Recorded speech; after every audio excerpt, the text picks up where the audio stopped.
الحشر۔ شروع اللہ کے نام سے جو بڑا مہربان نہایت رحم والا ہے۔ اللہ کی پاکی بیان کرتی ہیں سب چیزیں جو آسمانوں اور زمین میں ہیں، اور وہ زبردست ہے، حکمت والا ہے۔ وہی ہے جس نے اہل کتاب منکروں کو ان کے گھروں سے پہلی ہی بار اکٹھا کر کے نکال دیا۔ تمہارا گمان نہ تھا کہ وہ نکلیں گے، اور وہ خیال کرتے تھے کہ ان کے قلعے ان کو اللہ سے بچا لیں گے۔ پھر اللہ ان پر وہاں سے پہنچا جہاں سے ان کو خیال بھی نہ تھا، اور ان کے دلوں میں روب ڈال دیا۔ وہ اپنے گھروں کو خود اپنے ہاتھوں سے اجاڑ رہے تھے، اور مسلمانوں کے ہاتھوں سے بھی۔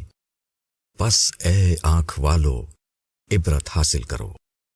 اور اگر اللہ نے ان پر جلا وطنی نہ لکھ دی ہوتی تو وہ دنیا ہی میں ان کو عذاب دیتا، اور آخرت میں ان کے لیے آگ کا عذاب ہے۔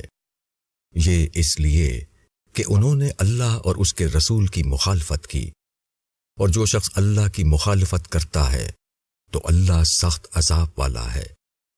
کھجوروں کے جو درخت تم نے کاٹ ڈالے یا ان کو ان کی جڑوں پر کھڑا رہنے دیا تو یہ اللہ کے حکم سے، اور تاکہ وہ نافرمانوں کو رسوا کرے۔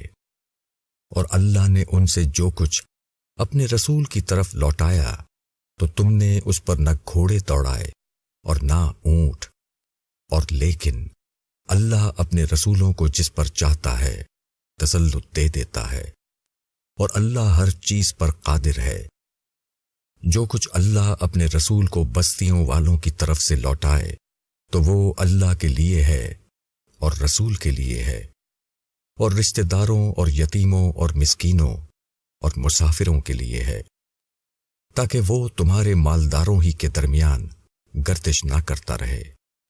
اور رسول تم کو جو کچھ دے اس کو تم لے لو، اور وہ جس چیز سے تم کو روکے اس سے تم رک جاؤ، اور اللہ سے ڈرو، اللہ سخت سزا دینے والا ہے۔ ان مفلس مہاجروں کے لیے جو اپنے گھروں اور اپنے مالوں سے نکالے گئے ہیں، وہ اللہ کا فضل اور رضامندی چاہتے ہیں، اور وہ اللہ اور اس کے رسول کی مدد کرتے ہیں۔ یہی لوگ سچے ہیں۔ اور جو لوگ پہلے سے مدینے میں قرار پکڑے ہوئے ہیں اور ایمان استوار کیے ہوئے ہیں، جو ان کے پاس ہجرت کر کے آتا ہے اس سے وہ محبت کرتے ہیں، اور وہ اپنے دلوں میں اس سے تنگی نہیں پاتے جو مہاجرین کو دیا جاتا ہے، اور وہ ان کو اپنے اوپر مقدم رکھتے ہیں اگرچہ ان کے اوپر فاقہ ہو۔ اور جو شخص اپنے جی کے لالچ سے بچا لیا گیا تو وہی لوگ فلاح پانے والے ہیں۔ اور جو ان کے بعد آئے وہ کہتے ہیں کہ اے ہمارے رب، ہم کو بخش دے، اور ہمارے ان بھائیوں کو جو ہم سے پہلے ایمان لا چکے ہیں، اور ہمارے دلوں میں ایمان والوں کے لیے کینہ نہ رکھ۔ اے ہمارے رب، تو بڑا شفیق اور بڑا مہربان ہے۔ کیا تم نے ان لوگوں کو نہیں دیکھا جو نفاق میں مبتلا ہیں؟ وہ اپنے بھائیوں سے کہتے ہیں جنہوں نے اہل کتاب میں سے کفر کیا، اگر تم نکالے گئے تو ہم بھی تمہارے ساتھ نکل جائیں گے، اور تمہارے معاملے میں ہم کسی کی بات نہ مانیں گے، اور اگر تم سے لڑائی ہوئی تو ہم تمہاری مدد کریں گے، اور اللہ گواہی دیتا ہے کہ وہ جھوٹے ہیں۔ اگر وہ نکالے گئے تو یہ ان کے ساتھ نہیں نکلیں گے، اور اگر ان سے لڑائی ہوئی تو یہ ان کی مدد نہیں کریں گے، اور اگر ان کی مدد کریں گے تو ضرور وہ پیٹھ پھیر کر بھاگیں گے، پھر وہ کہیں مدد نہ پائیں گے۔ بے شک تم لوگوں کا ڈر ان کے دلوں میں اللہ سے زیادہ ہے، یہ اس لیے کہ وہ لوگ سمجھ نہیں رکھتے۔ یہ لوگ سب مل کر تم سے کبھی نہیں لڑیں گے، مگر حفاظت والی بستیوں میں یا دیواروں کی آڑ میں۔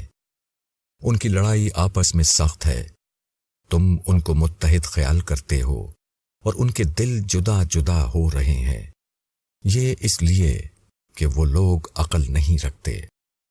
یہ ان لوگوں کی مانند ہیں جو ان سے کچھ ہی پہلے اپنے کیے کا مزہ چکھ چکے ہیں اور ان کے لیے دردناک عذاب ہے۔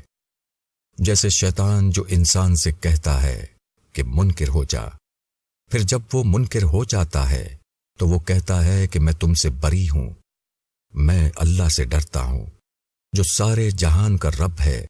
پھر انجام دونوں کا یہ ہوا کہ دونوں دوزخ میں گئے جہاں وہ ہمیشہ رہیں گے، اور ظالموں کی سزا یہی ہے۔ اے ایمان والو، اللہ سے ڈرو اور ہر شخص دیکھے کہ اس نے کل کے لیے کیا بھیجا ہے، اور اللہ سے ڈرو، بے شک اللہ باخبر ہے اس سے جو تم کرتے ہو۔ اور تم ان لوگوں کی طرح نہ بن جاؤ جو اللہ کو بھول گئے تو اللہ نے ان کو خود ان کی جانوں سے غافل کر دیا، یہی لوگ نافرمان ہیں۔ دوزخ والے اور جنت والے برابر نہیں ہو سکتے، جنت والے ہی اصل میں کامیاب ہیں۔ اگر ہم اس قرآن کو پہاڑ پر اتارتے تو تم دیکھتے کہ وہ خدا کے خوف سے دب جاتا اور پھٹ جاتا۔ اور یہ مثالیں ہم لوگوں کے لیے بیان کرتے ہیں تاکہ وہ سوچیں۔ وہی اللہ ہے جس کے سوا کوئی معبود نہیں، پوشیدہ اور ظاہر کو جاننے والا، وہ بڑا مہربان ہے، نہایت رحم والا ہے۔ وہی اللہ ہے جس کے سوا کوئی معبود نہیں، بادشاہ، سب عیبوں سے پاک، سراسر سلامتی، امن دینے والا، نگہبان، غالب، زور آور، عظمت والا۔ اللہ اس شرک سے پاک ہے جو لوگ کر رہے ہیں۔ وہی اللہ ہے پیدا کرنے والا، وجود میں لانے والا، صورت گری کرنے والا۔ اسی کے لیے ہیں سارے اچھے نام۔ ہر وہ چیز جو آسمانوں اور زمین میں ہے اس کی تسبیح کر رہی ہے، اور وہ زبردست ہے، حکمت والا ہے۔